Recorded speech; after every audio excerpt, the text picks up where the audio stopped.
अयांश को बचाने की मुहिम बड़ी तेज हो चुकी है।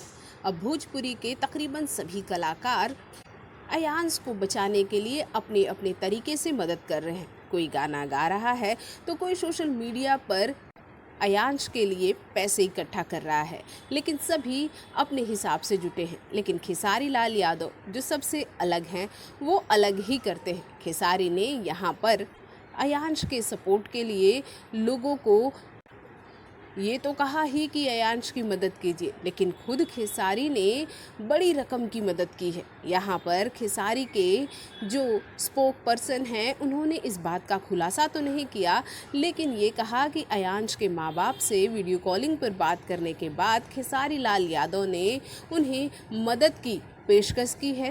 खेसारी से जितना हो सकेगा खेसारी उतनी मदद करेंगे।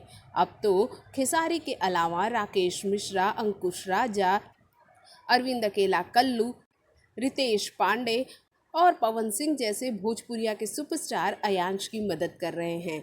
आपको जानकर हैरानी होगी कि अंकुश राजा और राकेश मिश्रा ने तो बकायदा अयांश के लिए गाना भी गाया, इस गाने को रिलीज़ भी किया और इस गाने से जितनी भी कमाई होगी सभी अयांश के बीमारी के लिए ही यूज़ होगी। अयांश को 16 करोड़ का इंजेक्शन लगना है, जो कि एक बहुत बड़ी रकम है, और इसे जुटाने के लिए भोजपुरिया सितारे जिस तरह की मुहिम चला रहे हैं वो काबिले तारीफ़ है। आप क्या कहेंगे हमारे कमेंट बॉक्स में कमेंट कीजिए, साथ ही हमारे चैनल को सब्सक्राइब करना बिल्कुल ना भूलिए।